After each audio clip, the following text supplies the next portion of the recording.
we're starting again. Okay, let me think. Where am I going to start here? We're continuing on page 30 of Commentaries on Buddhahood on the heritage of the ultimate law of life and death. And I wanted to make a couple of corrections. Number one, last week I kept referring to the writer of this as President Ikeda. I kept saying President Ikeda says this, President Ikeda said that, right? I realized while I watched the video, I'm going like, this isn't from President Ikeda, it's from the study department. And then I checked it even lower. It's actually from Katsuji Saito, who's head of the study department. So the point was that in saying President Ikeda, it brought to mind something that I want you to all understand, is that it's not important that it's President Ikeda saying these things. Okay? Please do understand where I'm coming from, all right?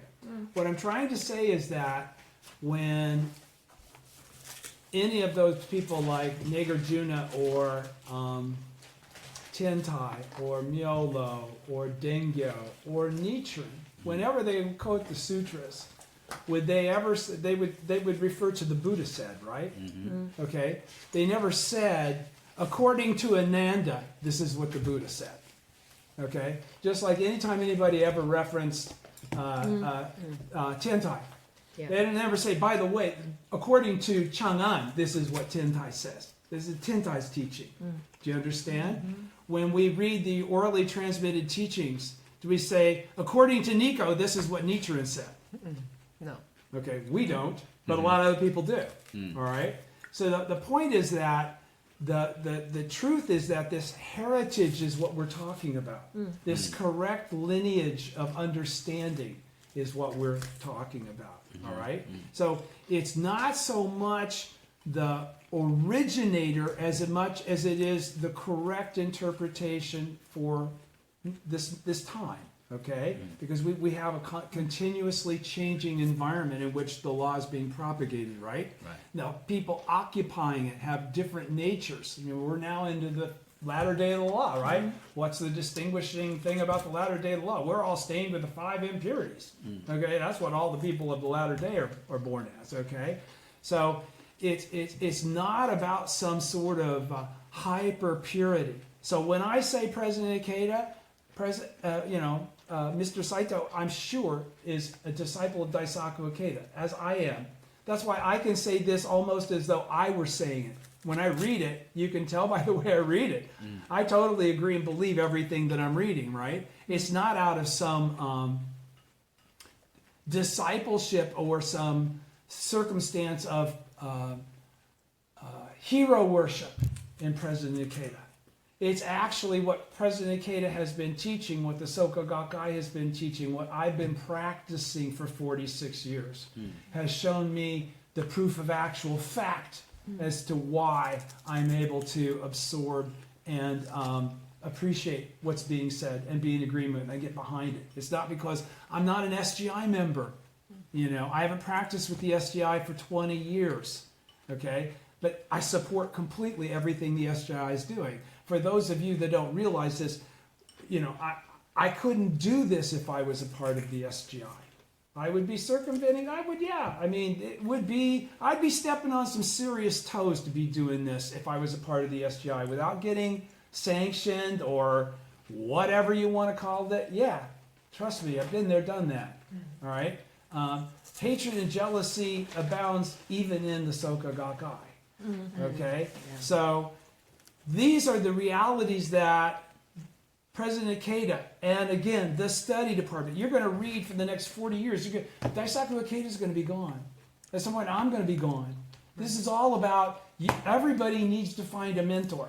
Every time I read about somebody starting to describe the teaching of Buddhism that has not had a teacher, that just try to wing it on what seems correct and seems valid for them, you know, they very seldom get some of the nuances that are really critically important for you to be able to sustain faith over the arc of your whole life.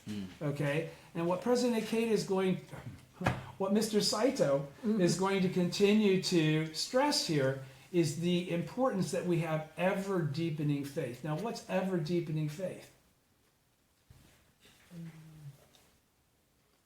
It's faith that has never reached a point of like, I'm Right, there.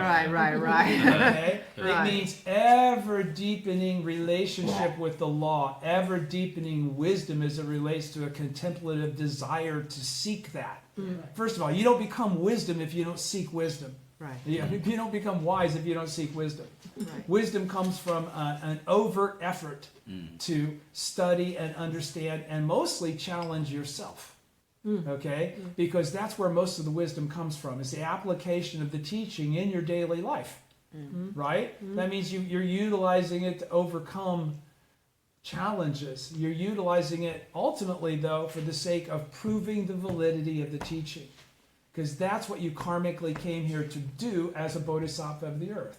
All right? He's already saying, if you're a bodhisattva of the earth, you must have already had a connection. Okay? So if you've come here in that capacity, then you need to endeavor to be able to carry that through all the way. Again, so what's ever deepening? Ever deepening is not predicated on a certain depth.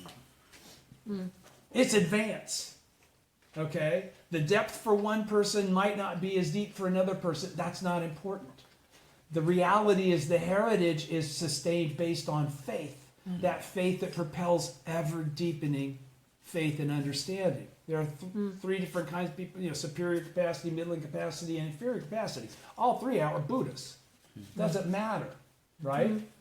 So, I just wanted to start out by saying that, and then also I wanted to read, I told you last week I was going to read some stuff from the orally transmitted teachings, and since this is the heritage of the ultimate law of life and death, I wanted to get to chapter 16, the lifespan of the thus come one Nam-myoho Renge-kyo, to discuss that point, which is point 4, specifically speaks of really birth and death.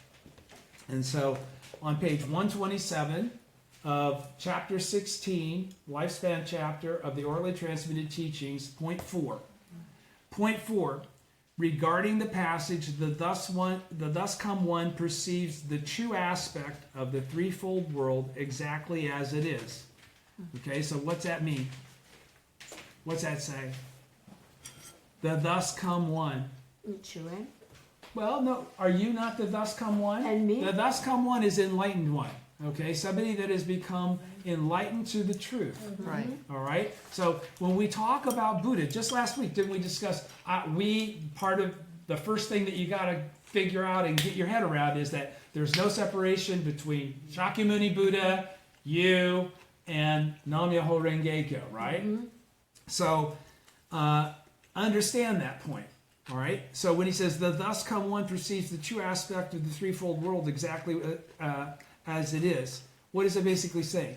When you've attained actual Ichinen Sanzen, you'll understand everything that's necessary to understand exactly as it exists for you to be able to understand it. Do you understand? Everybody clear with me? All right. The thus come one perceives the true aspect of the threefold world exactly as it is. And by virtue of that, then what are you going to understand? The eternity of life. Okay? The concept of life from the standpoint of beginningless time, of Kuan, right? So, the thus come one perceives the true aspect of the threefold world exactly as it is. There is no no mu, ebb or flow of birth and death. And there is no existing in this world and later entering extinction. It would seem to be conflict there, right? But there isn't. He says, the record of the orally transmitted teaching says, the thus come one is the living beings of the threefold world. It's us common mortals in the latter day of the law propagating the original teaching of Nam-myoho Renge-kyo. When we look at these living beings through the eyes of the lifespan chapter, we see and understand the true aspect of these beings who in their original states possessed the 10 worlds. So what did that just say?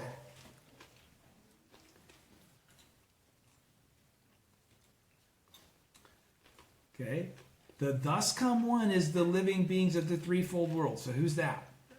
Us. Everybody. Everybody. Everybody, right? So when we look at, when we look at these living beings through the eyes of the lifespan chapter, so when we look at everybody in the phenomenal realm through the eyes of the wisdom of the eternity of life that's revealed in the lifespan chapter, because that's what the lifespan chapter is about, the lifespan, right? Yeah. Okay, which he's not even used a third of it up. It's going to go on for another 2/3, and his numberless major world system dust particle kalpas doesn't even cover a third. Okay, so he's saying when we look at living beings through the eyes of the lifespan chapter, we can see and understand the true aspect of these beings, their true nature. Okay, as thus come ones of the original state. Okay, Kuan. Who and we can see that they must possess Buddhahood within their own lives. Why? Because we're Buddhists. He says the thus come one sees this exactly as it exists. All right. When we see it in that fashion, we see everybody as also being thus come ones. The aspects or characteristics of the threefold world are birth, aging, sickness, and death. But if we look at birth and death in terms of their true nature, then there is no birth and death. And if there is no birth and death, then there is no ebb and flow. Okay? Not only do birth and death not exist, to look on birth and death with repulsion and try to escape from them is termed delusion, or a viewpoint of acquired enlightenment. You really don't understand what he's just saying. You will understand perfectly and clearly if you're the thus come one. Do you understand? Right? It says, seeing and understanding the originally inherent nature of birth and death. So what does that basically say? What is that? Seeing and understanding. Because of course you have to understand this. It's not enough just to observe it. The originally inherent. What's the originally inherent nature of birth and death? That they're the same. That's the originally inherent nature of birth and death, is that they're two phases of the same thing. Coin. Right?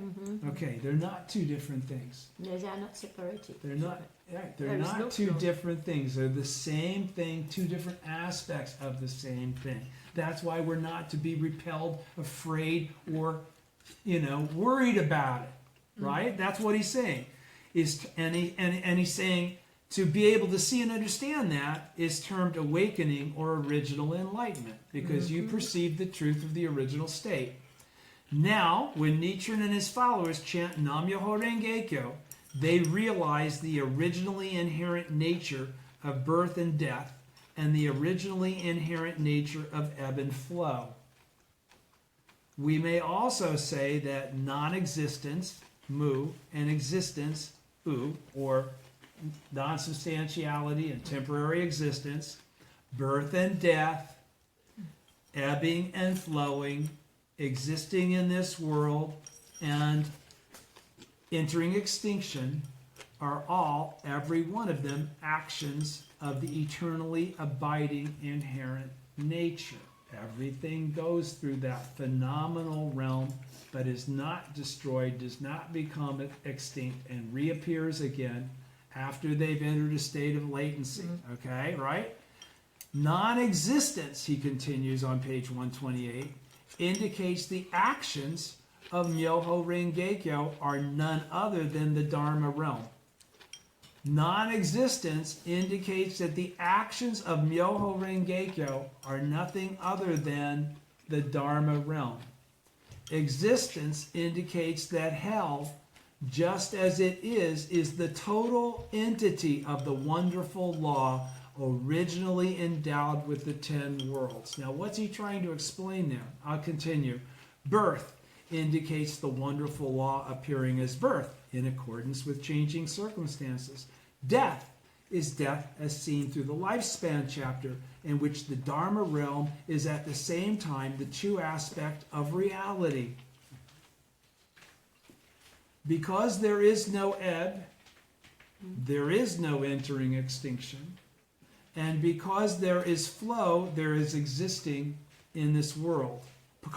Because there is ebb, there is entering extinction. And because there is flow, there is existing in the world. Pardon me.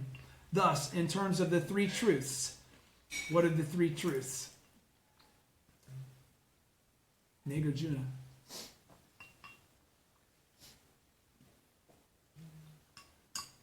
Non-substantiality, temporary existence, the truth of the middle way, right? Yeah.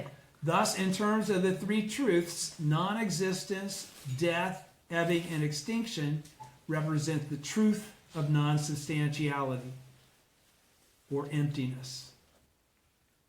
Non-existence, which is really not non-existence, but it's not existing in this world, right? So that's why we call it non-existence. Yep. Death, which is not really extinction, it's another phase of life. Yep. Ebbing, the seeming withdrawing of our life back into the state of non-substantiality. And extinction represent the truth of non-substantiality. That's the truth of non-substantiality. Even though there's non-substantiality, you're still substantial.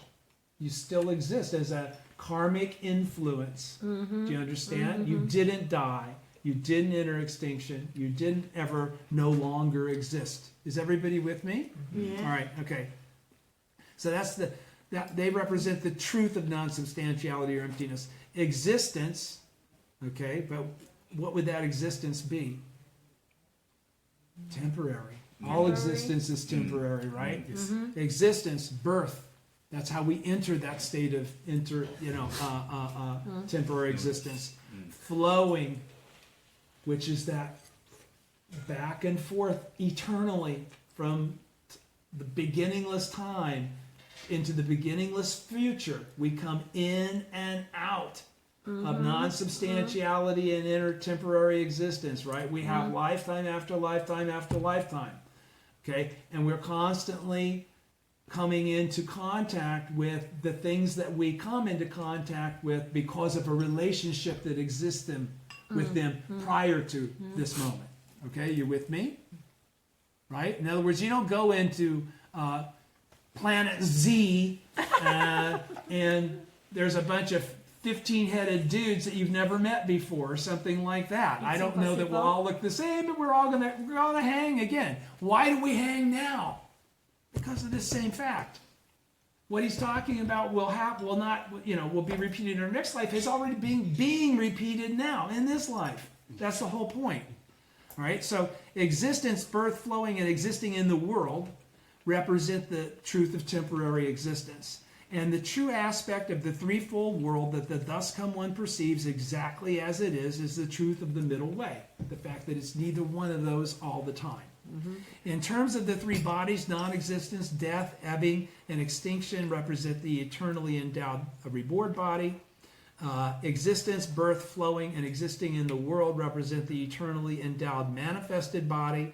And the true aspect of the threefold world that the thus come one perceives exactly as it is the eternally endowed Dharma body. Everybody understood those three bodies, right? We talk about them all the time.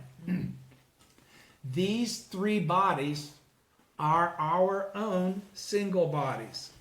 Okay? Because in some of the other teachings, they were separated, right? There was some spooky, non-substantial entities, all right? These three bodies are our own single bodies. This is why Words and Phrases, Volume 9 says the single body is none other than the three bodies, a statement that is secret. Why is it secret? Because that truth conflicts with some of the understanding of the other sutras. And this is also why it says, Words and Phrases, Tiantai, the three bodies are none other than a single body, a statement that is secret. Thus, the Buddha of the Lotus, that is the entity of the law, chapter 11.6, which we've already qualified as who? The Buddha of the Lotus, that is the entity of the law. Generally, it's everyone. Specifically, it's the bodhisattvas, it's those practicing the correct teaching. Okay, the disciples of the original teacher, who is eternally endowed with the three bodies, is Nichiren and his disciples and lay supporters. So once again, he's saying The Buddha of the lotus, that is the entity of the law, is us. Okay?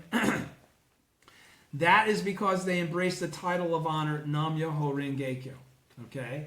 Now this then starts to point us in the direction of the conflict that I want to start to get into if I have the guts to do it.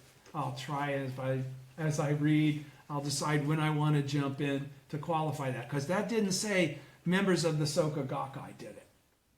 No, it talked about disciples who embrace the title of honor Nam-myoho Renge-kyo. So we have to be very careful about how we perceive others that also chant Nam-myoho Renge-kyo. Okay? And I'm going to try and get into the technical side of that as it relates to written teaching as we go along. All right? So, because they're also disciples. well, yeah, but with a different karma, with different teachers.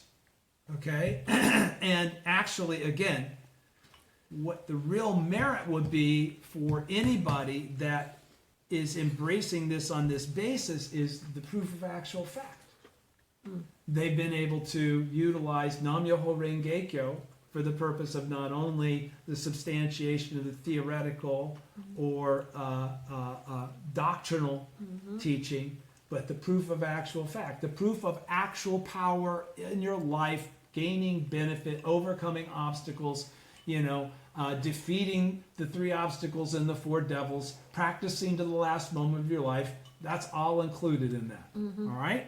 So I just then, since we're talking about Kuan, and he's going to get into it in a minute in the lecture itself, I wanted to read what it says, going on from point 4, jumping ahead still in chapter 16 on the orally transmitted teachings to point 22. And I'm going to read point 22 and point 23. All right? Point 22. On the beginning and end of the Jigage section. Nyose so, nyose sho, nyose, right? Yeah. The record of the orally transmitted teaching says the word since, ji, which also means freely, self or freely, marks the beginning of the verse section, and the words quickly acquire the body, shin, of a Buddha, mark the end. The beginning and the end are sense and body, which make up jishin, oneself. The words that are in between represent the receiving, ju, and the use, you, of the boundless benefits inherent in oneself. The Nam-myoho Renge-kyo that exists in your life inherently. Remember? We talked about that last week. It's inherent. It's not something you acquire, right? Okay. Hence, the Jigage section represents the body inherently endowed with boundless benefits that is freely received and used, or the Buddha of limitless joy. Now, what would that be if you're a bodhisattva of the earth? If you're really a bodhisattva of the earth, you're an original disciple of the original teacher, right? So when you come into this Sahe world, what's the real purpose for you making your advent? Is to propagate the teaching that you always come to propagate, because you're a disciple and a teacher at the same time, right? Okay, so he says here again, hence the Jigage section represents the body inherently endowed with boundless benefits. Sounds to me like a bodhisattva of the earth. Sounds to me like what popped out of my body as soon as I started chanting Daimoku, what revealed itself, what must have always been there, because I didn't do anything to create it. I just started saying Nam-myoho Renge-kyo, right? Okay, and so, and that is freely received and used, or the Buddha of limitless joy. Jiju Yushin. Okay? Now, so what would that indicate to you? He's saying there. You are this. Right? I mean, isn't your body being freely received and being used? Aren't I speaking? Aren't I teaching? Aren't I taking action? Isn't that my supernatural powers according to Nichiren in the OTT here? Back here a little ways, if I would have read that one this time too, right? So my supernatural powers as a living entity are actually being utilized by the original teacher for the sake of the law. Do you understand? Okay, so he goes on to say, this is Nichiren now reading this, or according to Nico, this is Nichiren. All right? If one realizes that the Dharma realm is identical with oneself, if one realizes that Nam-myoho Renge-kyo and my life are the same thing, all right? If one realizes that the Dharma realm is identical with oneself, then the Dharma realm is the Buddha of limitless joy. Hence, there is nothing that is not contained in the Jigage section. The body that is freely received and used is none other than the principle of 3,000 realms in a single moment of life. The body that has attained Buddhahood in its present form. Do you understand? Because that's always the significance of 3,000 realms. That puts it, you're not separated from that 10th world ever, no matter who you are. Dengyo says a single moment of life comprising the 3,000 realms is itself the body that is freely received and used, or the Buddha of limitless joy. Okay? The body that is freely received and used is the Buddha who has forsaken august appearances. Take one look at me. Clarifies that part. This Buddha who has forsaken august appearances is the Buddha eternally endowed with the three bodies. What's that? Who's the Buddha eternally endowed with the three bodies? Us! So he's saying, this Buddha who has forsaken august appearances, who he's describing now as the Buddha of limitless joy, is us. Okay? Now, Nichiren and his followers who chant Nam-myoho Renge-kyo are just this. All right? And then last week I was talking about the Gohonzon being like a mirror, a gate, a doorway that you open up to Ku. I want to get to Ku because we say Ku all the time. That is non-substantiality. I'm going to get into Kuan, which is a more specific circumstance, okay? Okay, point 23, on the term Kuan, or time without beginning. And I'll give you the dictionary in a minute. It's not going to say Kuan, it's going to say Kuan Ganjo, okay? But Nichiren is talking about Kuan. The record of the orally transmitted teaching says this chapter as a whole deals with the true attainment in Kuan. Kuan means something that was not worked for, that was not improved upon, but that exists just as it always has. Now, what could he be saying there, though? Think about this. This chapter as a whole, chapter 16, all right, the lifespan chapter, deals with true attainment in Kuan. What is true attainment? And what is Kuan? Kuan's time without beginning. I mean, the Kuan Ganjo is time, beginningless time. That's what it literally translates to. But what's he talking about? He's really talking about the original state, right? Kuan means something that was not worked for.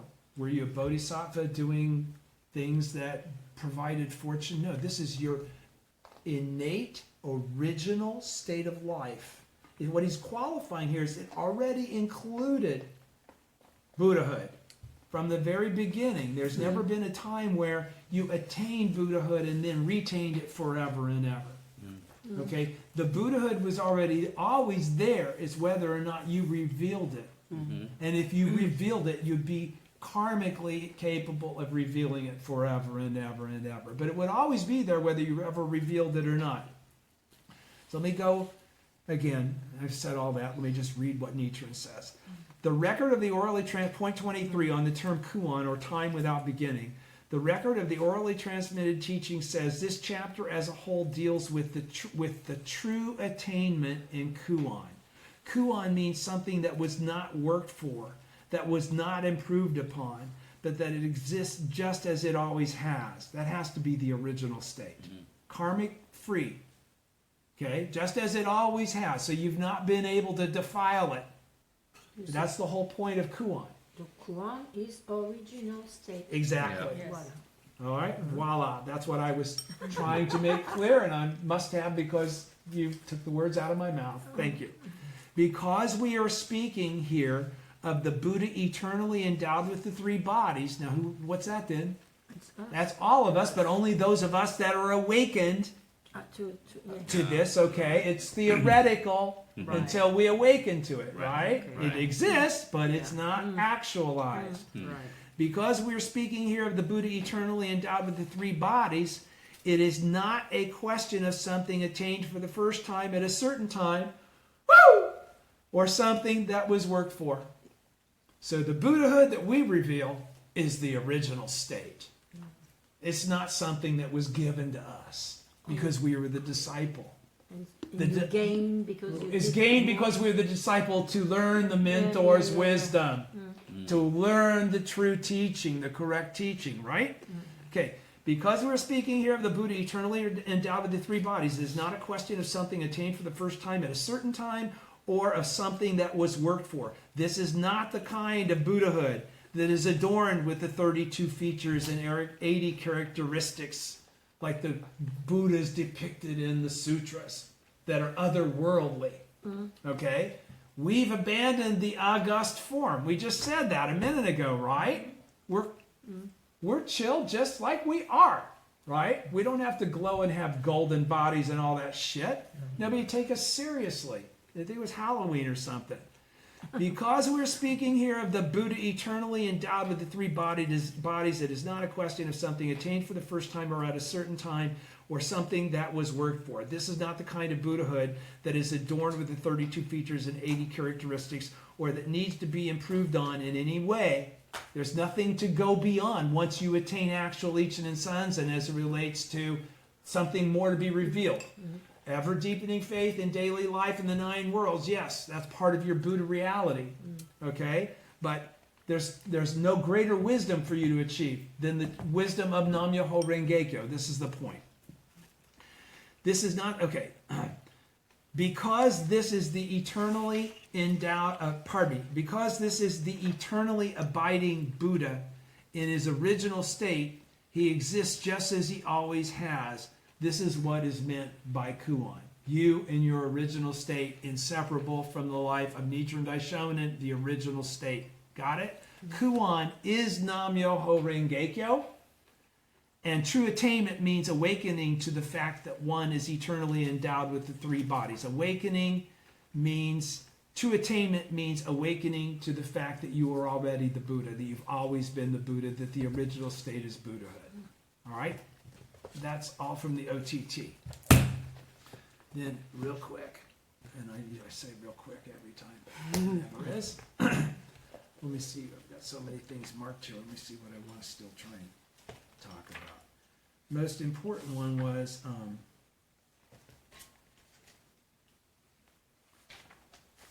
know if I should get into that now or not. I won't. Okay, I'll pass on it. And I'm just going to get into,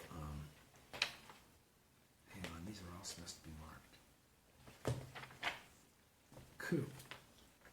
LMNLP, QRST. So it must be here. It's right here where this is, pardon me. All right. Non-substantiality, okay? Which is the whole concept of, right, the 3 truths, right? Non-substantiality is one of them, right? I think we got a handle on temporary existence.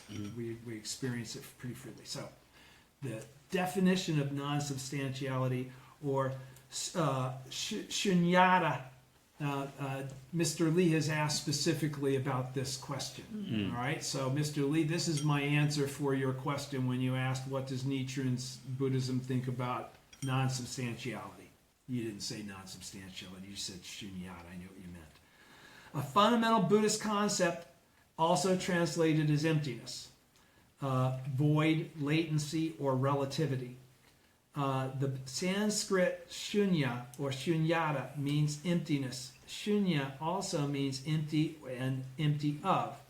It is the concept that things and phenomena have no fixed or independent nature or existence of their own. Non-substantiality is neither negative nor world negating, but teaches the importance of perceiving the true nature of phenomena, which are on the surface transient. Understand the truth of the middle way. Did you understand what you just said? Okay, let me read it again. I won't get into the emptiness and all that stuff. It is the concept that things and phenomena have no fixed or independent nature or existence of their own. Because why?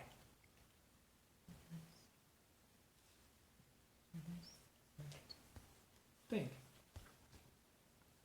It is the concept that things and phenomena have no fixed or independent nature or existence of their own.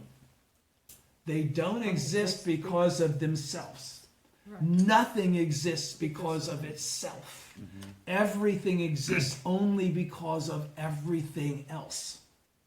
All of physics is without physics, okay, which is everything else. You live in a fantasy land. You live in a cartoon. It's not real. It's not. Okay? So it is the concept that things and phenomena have no fixed or independent nature or existence of their own. How they manifest in each lifetime changes. Well, if I was in this house, I mean, if I were here 150 years ago, would there be a house here? No. Would the lawn be there? Would the pool be out there? Would the road even be there? Probably not. Okay? So again, everything's constantly changing, right? Okay? So this space has no fixed identity. Do you understand what I'm saying? Time changes all that. Right. Right? Okay.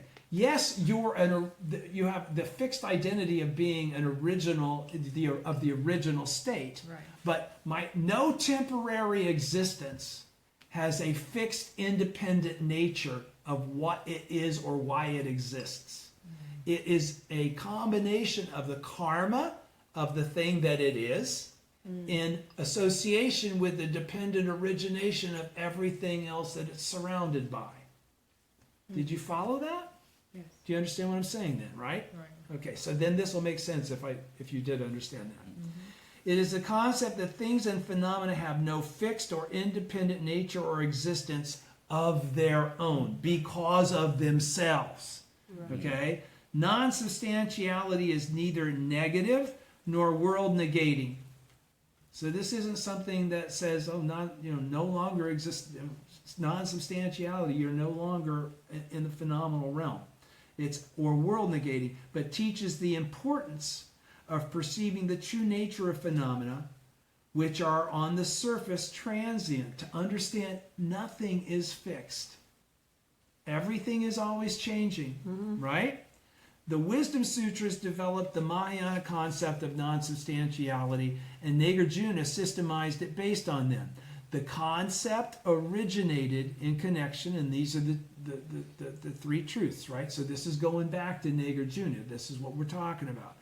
This concept originated in connection to those of dependent origination and of the non-existence of self-nature. In other words, we're all manifestations of the same thing. I don't stay Tom when I die. Renee's no longer Renee. Okay? He's still of karmic influence. I can still perceive and think about him and, try and reach out to him as Renee. But the truth is that Renee is gone. Okay? That Renee will never exist again, just like this Tom will never exist again. I hopefully have had the merit to advance. Okay? What we're going to be talking about in this is ever, ever deepening faith. What would that bring you? Ever deepening merit. Ever deepening fortune. Okay? No lifetime should be exactly the same as the last one. You didn't make any advance. You didn't change shit. All right? And the whole point of reading all this is because just by doing so, you are changing all that. Okay? So do understand that. He's saying the concept originated in connection to those of dependent origination and of the non-existence of self-nature. Dependent origination means that because phenomena arise only by virtue of their relationship with other phenomena, they have no distinct nature or existence or existence of their own. That makes sense, right? Okay. Non-existence of self-nature means that there is no independent entity that exists alone apart from other phenomena. Tom. When I die, I'm still Tom. When I'm reborn in my next life, I'll be Tom. Okay? No. The common message is that the true nature of all phenomena is non-substantiality, and that cannot be defined in terms of the concepts of existence and non-existence.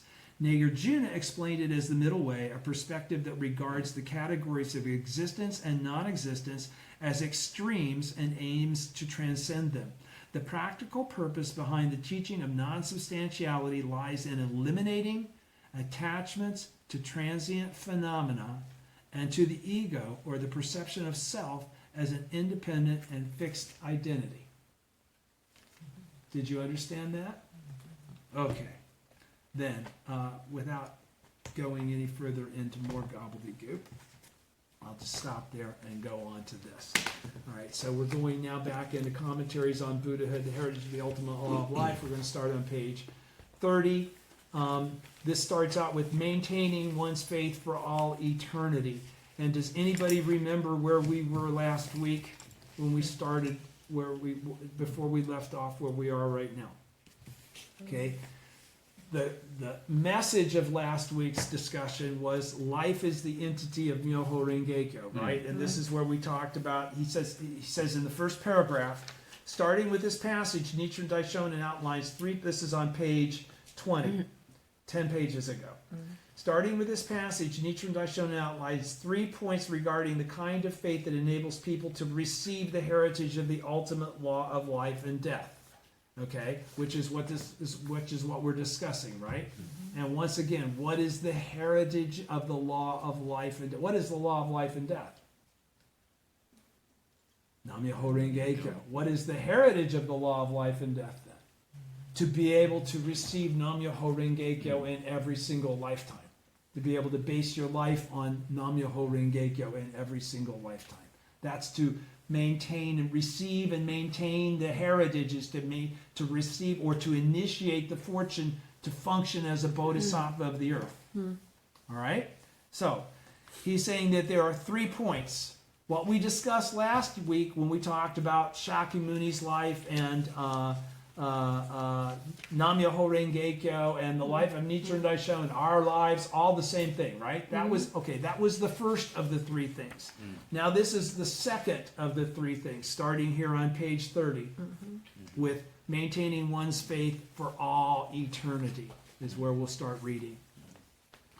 My followers are now able to accept, this is from the Gosho, my followers are able to accept and uphold the Lotus Sutra because of the strong ties they formed with it in their past existences.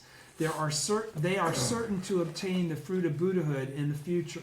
The heritage of the Lotus Sutra flows within the lives who never forsake it in any lifetime whatsoever, whether in the past, present, or future. Bodhisattvas of the earth, they never go tight-tin. But those who disbelieve and slander the Lotus Sutra will immediately destroy all the seeds for becoming a Buddha in this world. Because they cut themselves off from the potential to attain enlightenment, they do not share in the heritage of the ultimate law of life and death, encountering the Gohonzon every single lifetime. All right? Because if you encounter the Gohonzon every single lifetime, you're going to chant Daimoku to the correct object of devotion, and you're going to devote your life to the propagation of the correct teaching. Okay? You're going to function as a bodhisattva of the earth, whether you're on earth or not. All right? In the passage, going on.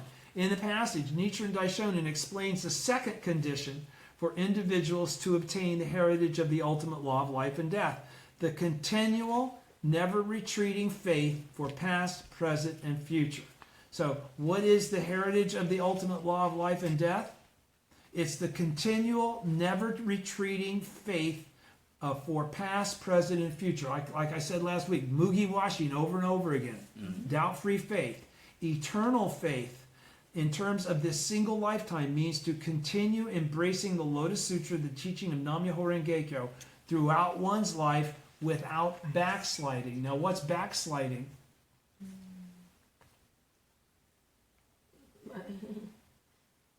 Sometimes you have strong belief and sometimes As you you don't. Right? Okay, but But what sometimes you have strong belief and your life condition doesn't afford you the ability in that moment to express it. And then we go back and we chant without ever having any real doubt about the Gohonzon. Right. We just, we live in the 9 worlds. Nobody says we got to walk around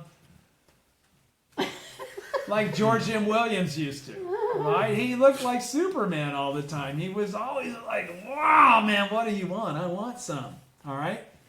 That's great if that's really naturally your life condition, okay? But many of us who practice don't walk around like that 24/7, and I know he didn't also, okay? So if you're expressing that for the sake of whatever, good for you, but that's really not what this is all about. It's understanding what it is, not how to behave, all right? So without backsliding means without getting negative, without saying this doesn't work anymore, without not opening the Butsudan doors. You know, I don't know, you know, one of the things we talked about, Nichiren Shoshu, one of the tendencies of Nichiren Shoshu was always, you know, you would open the Gohonzon, the Butsudan doors and do Gongyo, and then when you're done, you'd close them again. Right? Protect the Gohonzon. I don't do that. I haven't done that hardly, well, basically since I got out from under the yoke of Nichiren Shoshu. Why? Why would you think I would leave my Butsudan open in the morning and leave it open all day? Me too. You too. I'm sure I'm not the only one. I'm trying to share a tip here. You know what the effect of that was for me? It's easy to walk by a closed Butsudan. It's a piece of furniture. When you walk by it and you've got to look at the Gohonzon, I don't know, something happens in my mind anyhow, okay. You know, it's you can't hide at that point in time. If you're not chanting, something goes through your brain that says, oh, you're not chanting. When you have the Gohonzon ever present in your life, it's ever present in your mind. Okay? Yeah. Okay, so that's one of the things that was a Nichiren Shoshu tenet. It was also a Nichiren Shoshu tenet. You had to go see the Dai Gohonzon or you could never attain Buddhahood. That was a fact. That was why? Because they got Gokaihi when you paid money when you got Gokaihi. You know, every time you go see the Dai Gohonzon, you had to give an offering. And then when we split, they put in Disneyland lanes. Seriously, there's like little tow booths. Anybody can just go there and be a tourist now. Right? It's whatever it is. It's not my karma. Okay? Right. My karma is to sit here in front of you guys and talk and be recorded and have no idea who else is hearing what I'm saying. But okay, so backsliding is becoming negative. Backsliding is doubting the Gohonzon. Backsliding is the absence of faith. It's not being in a bad mood, being flaky, being attacked by the 3 obstacles and the 4 devils. I mean, there are times you'll be knocked backwards, but if you get right back up and go forward, it doesn't matter. Do you understand? That's why Nichiren was constantly encouraging, you know, how many letters did he write to Shijo Kingo? We don't even know how many in total. But they were always saying, keep going, improve this, improve that. You know, it was never like, okay, you got it. That's it. So it was never about being perfect, right? That wasn't the point of faith. Point of faith isn't perfection. It's learning the truth and learning how to teach others the truth. Okay? So he's saying, without backsliding. Nichiren explains that the cause for people to embrace the Lotus Sutra in this lifetime is a profound relationship with the sutra formed in the past. And when he says Lotus Sutra in this lifetime, he's talking we're in the latter day of the law. Our relationship is with Nam-myoho Renge-kyo and the Gohonzon. Okay? And he continues, if they continue upholding the sutra, Nam-myoho Renge-kyo, throughout this lifetime, they will obtain the fruit of Buddhahood in the future. This is the causality of Buddhism at work throughout past, present, and future. Causality transcends life and death. The result of all actions in this lifetime will be summed up in one's life state at death. And this life state will persist through the past, will persist through death to the next existence. Pardon me. Furthermore, Nichiren says that maintaining ever deepening faith. This is again, Mr. Saito's qualifying one more time. Ever deepening, that means not getting to a point where I've arrived, throughout life and death in one's past, present, future existences, is the heritage of the Lotus Sutra, or the heritage of being a disciple, of being a bodhisattva of the earth.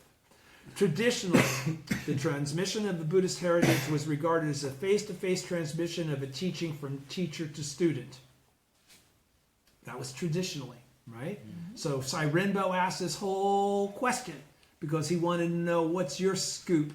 How do you view the heritage of the law? Because that's not a new concept in Buddhism at the time that the question is asked by Sai Rinpo to Nichiren, right?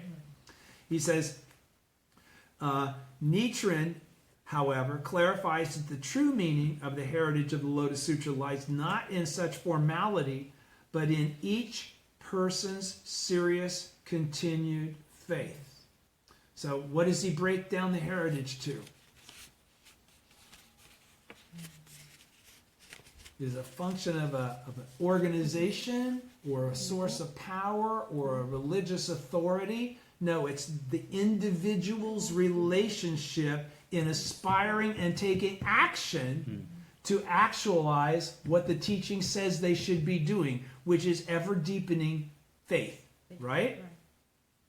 We can receive the heritage of the ultimate law of life and death that flowed in the life of the original Buddha, Nichiren Daishonin, through maintaining never retreating faith for all eternity. Okay, so if we're in that mode, in our next life, what have we made the cause for? To be in that mode again. And if in our next lifetime we're in that mode again because we made the cause in this lifetime to be in that mode in the next lifetime, what's going to happen when we die in our next lifetime? We've made the cause to do it again, right? And in that process, we're ever deepening. So Tom won't be Tom anymore. Tom might be a nice guy, a decent person in his next life. Who knows? That it can happen, all right? I may not be who I am to teach what I'm teaching in this lifetime. Do you understand? But I will always be around the people that I'm supposed to be around for the sake of that continuum, all right? Okay, so those who do not believe in the correct Buddhist teaching and slander it, however, will cut themselves off from their innate Buddha nature as described in the simile and parable passage, destroy all seeds for becoming a Buddha in this world. The heritage of the law is another name for faith. As long as we maintain faith in the Gohonzon and continually work toward our attainment of Buddhahood and Kosen Rufu, the happiness of all people, we can continually receive the heritage of the law. On the contrary, when we lose faith, we are cut off from the heritage of the law. President Ikeda writes, there is no retirement age in Buddhism, and there is no retirement from life. We must continue working all our lives to our heart's content for the sake of the people's happiness and the law. If we take ourselves away from Soka Gakkai activities, our lives will be empty and lonely. We must travel to the end of the path of Kosen Rufu, the path we have chosen to walk in this lifetime. Buddhism teaches the oneness of birth and death. It is important that we bring our lives to a magnificent close, just like the setting sun paints the sky in majestic crimson hues. Now, I want to clarify what he said there from the perspective of my own life. He's saying that basically the heritage of the law of the law is another name for faith. As long as we maintain faith in the Gohonzon and continually work toward our attainment of Buddhahood. Now, what does that mean? We do Gongyo every morning and chant Daimoku with a seeking spirit, though.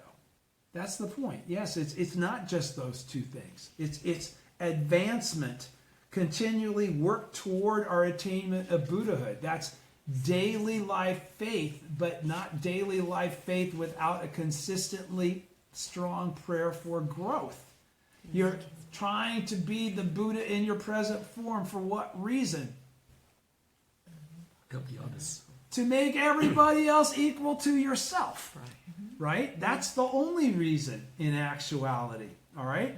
So he's saying here, for our attainment of Buddhahood and Kosaru for the happiness of all people, we can continually receive the heritage of the law. So as long as we sustain and maintain that, we're cool. He's saying, however, when we lose faith, we cut ourselves off from this heritage. All right? And what he's now saying is that those of you that have practiced so long and you no longer have positions of leadership, okay, because the time came when they made you either a guidance chief or something else, but you're not the one in front of the group getting all the praise and all the love and all the, okay? He's saying, you never get to retire.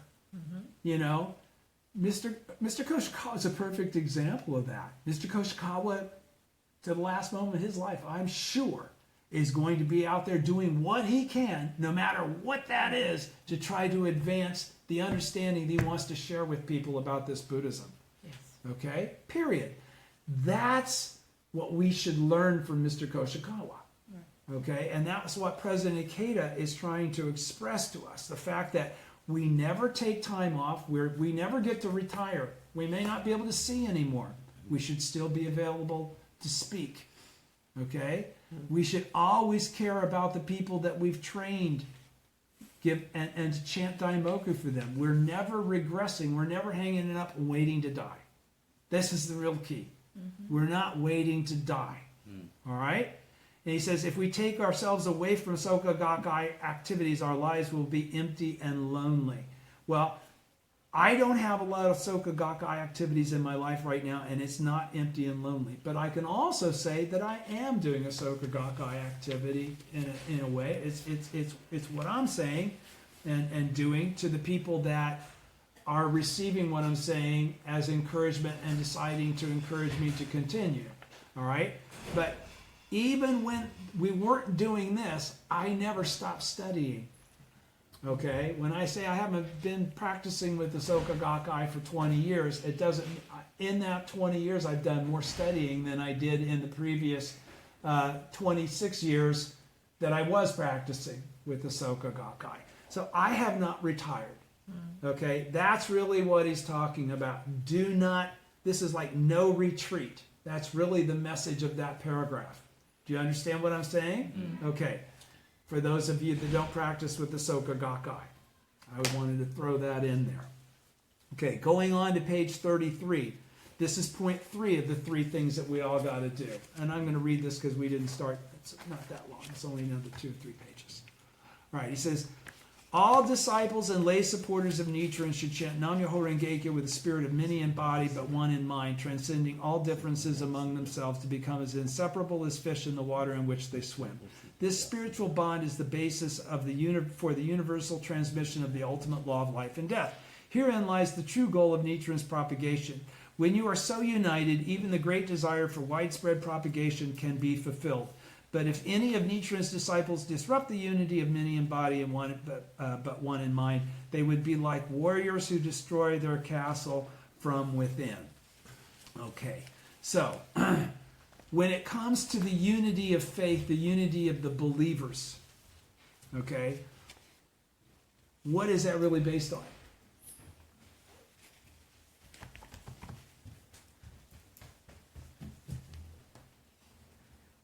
One body. Who said Nam-myoho Renge-kyo? You? Yeah.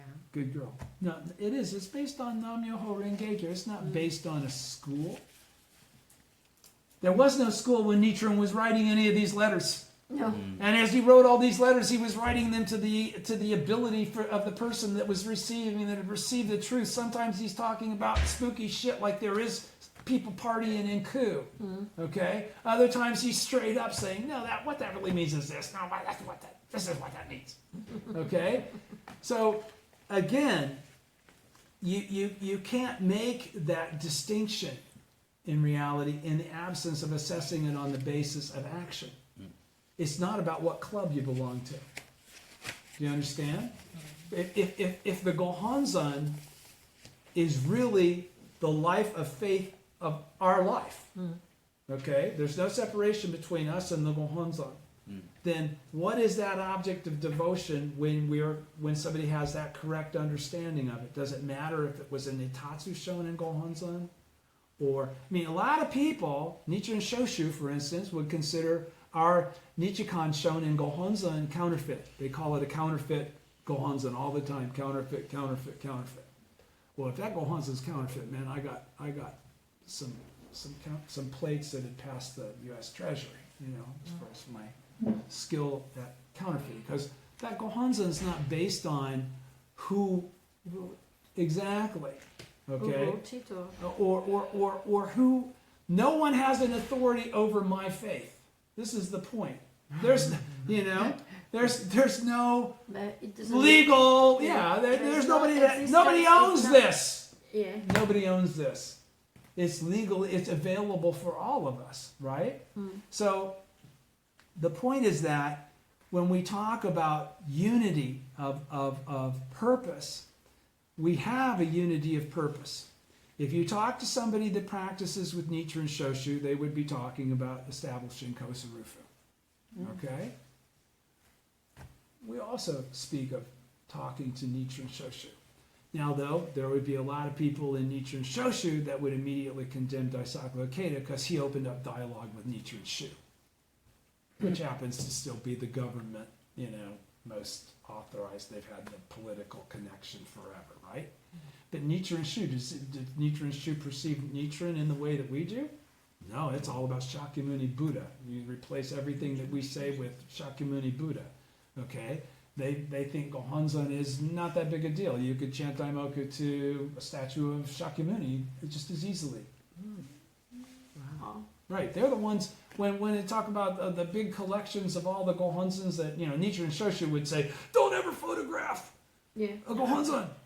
You can't, you have to treat it and touch it and behave like it's a Gohonzon. It can't go through the processing, right? When you go and Google Gohonzon and you see like 200 versions from handwritten ones to different hot priests doing, again, who supplied all those visuals? It wasn't Nichiren Shoshu. It was Nichiren Shu. Okay? Nichiren Shu doesn't perceive us as being Buddhists in our present form. Everything that I've read really comes from the doctrine of Nikko, Nichikan, Nichiren Shoshu, and then the actualization of that foundation into society and daily life for the sake of Kosen Rufu by the Soka Gakkai, by the first three presidents, qualifying how you utilize the wisdom that had been sustained and maintained for all that time because of relationships that existed from before we were born. Okay, everybody that was in Japan in the 40s was there because they had a relationship with Japan in the 40s. And everybody that was in Japan in the 50s was there because they had a relationship with Japan in the 50s. And that means they had a relationship with all the mentors that were or were not there. Okay, same thing for the 60s, the 70s, the 80s, the 90s, the 2000s, all the way up to this moment, all the way to the future. This is going to constantly be continuing to change. All right, so it's important for us to understand this many in body, one in mind. Now, there's obviously a separation between us and Nichiren Shoshu at this time, right? And you've already heard me express my opinion and my feelings about Nichiren Shoshu, okay? But I also told you why I felt that way. Was it because I rejected Nichiren Shoshu? Why was it? Nichiren Shoshu rejected me, okay? Rejected me and everybody else that had actually started to accomplish Kosen Rufu, okay? And it's because of that rejection that I believe that heritage is broken. Okay, do you understand? Okay, that's we don't reject them. We don't. That's why again. They are That's slandering the law when they are doing so. I don't even need to go there. I don't need to judge them as much as I need to be clear about myself. Okay, because otherwise I get into a pissing contest about who knows more, who's right, who's wrong. Okay, so that's why it really boils down to this proof of actual fact. Again, as being such an important thing. And I guess I'm getting a little behind. I will leave it on that for this week. Okay, we'll go ahead and start on page 33 next week. I'd hope to get further than that. But We'll begin. I have some other things to read that would actually probably tie into this a little bit more cleanly. So we'll wait and we'll start it on next week, and then I'm going to get into a bunch more stuff before we finish. But that's it. Thank you. Thank you. Thank you.